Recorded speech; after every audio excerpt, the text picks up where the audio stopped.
Hello ladies and gentlemen, and welcome back to another episode of the Sports Media Discussion Podcast. And today the point of discussion will be whether or not the Olympics and Paralympics are a local or global event, as that was kind of requested strongly after this summer of the Olympic Games in the comments below. So I thought I'd explore into it, look at both sides of the argument and see what I could uncover to help you guys get a better picture of what's happening in the Olympic Games and global media at the minute. If you enjoy the video, make sure you leave a like, subscribe so you can see the next episode, and of course leave more comments below so that I can see what you want me to discuss for the next episode. And as usual, all comments that I've made will be referenced in the description, so you guys can check out my sources and see if they help you weigh in on either side of the argument. Obviously, at face value, I'm sure it seems like the Olympics are a global event purely due to the large amount of competing nations that show up at every tournament.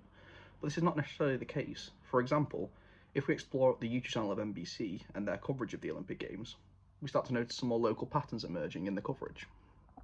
We can see that two of the most videos on the channel during the Olympic coverage are actually that of the basketball, with over 3 million views each, which is so much higher than the other Olympic videos on NBC during the period. And that's probably down to just the large success and popularity of the NBA in the country. I mean, the first of these videos was about a fourth quarter comeback by America against Serbia, which of course indicates that local interest is not just about the sport, but also just the team and the Americans themselves actually getting a good result. The second of these videos was coverage of the same game, but this time it's full match highlights, and in the title are the two stars of Lebron James and Steph Curry,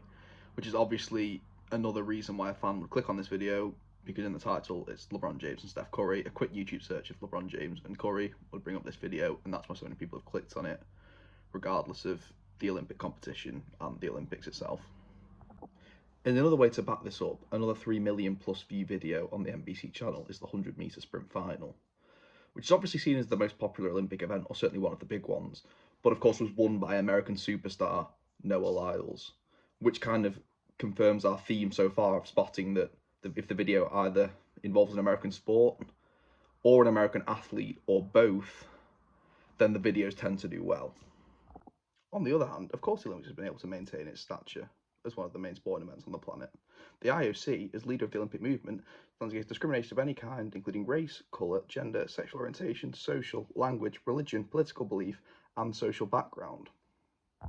This stance is one of the reasons why the Olympics has been able to maintain its status as one of the top 4 main viewed sporting events on the planet, alongside the Tour de France, the Rugby World Cup, and the FIFA World Cup. It's always also stood by its core values as a sporting event. In terms of amateurism, it's not for money, but it's just to achieve human excellence.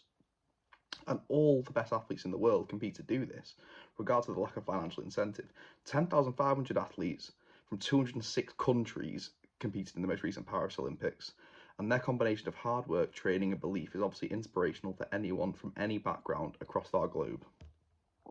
The media, of course, also helps this massively. The showcase of the media is synonymous with these Olympic stories, those tales of rags to riches from people of all backgrounds achieving the best they can in the sport, the kind of success that inspires anyone, especially when we widen this to the Paralympics, which as a disabled man myself, I always find just remarkable how, despite my physical disabilities not being, remarkable just due to my eyesight, but the fact that you can see these people with, limbs missing and all sorts of physical disabilities far more serious than my own, able to compete at such a high level and be so driven to achieve greatness in sport that I could never even dream of, despite being so much better off than they are. The skill, technique, and class on display by these athletes is viewed by 2 billion people every 4 years. So you can never, ever become bored of seeing these disabled athletes prove everyone wrong. As well as the Paralympics and the Olympics, let's not forget the bookending ceremonies that really help capture interest into these events and help get these athletes the inspirational time on TV that they need. The Olympic Games opening ceremonies are cultural performances that can be understood as a ritual and a spectacle, and involve world-renowned celebrities to help really capture attention to these marvellous shows. The media cover stars from all over the world coming together to raise attention for this spectacular event and incredible competition, which was exhibited perfectly this year in Paris to help me make my point, with Snoop Dogg involved in the opening ceremony heavily and Tom Cruise in the closing ceremony. So it's people not connected with sport at all that are just so well known and willing to come together and offer their time to help raise awareness and get people really involved and interested in the tournament that's about to unfold. To wrap things up, I do find it very difficult to commit to one side of the debate as to whether or not the Olympics is purely global or purely local, or more of one or the other, but I do find it very difficult to ignore the fact that the Olympics has a unique ability to bring everyone together to enjoy one event and enjoy every athlete, regardless of where they're from or who you're supporting, unlike the rugby and the FIFA World Cups. For example, at the FIFA World Cup, there's been a steady transition from England fans, certainly, away from sort of the Union Jacks that used to be branded at games, more towards the St George's flag, which perfectly symbolises the fact that, you know, we've moved away from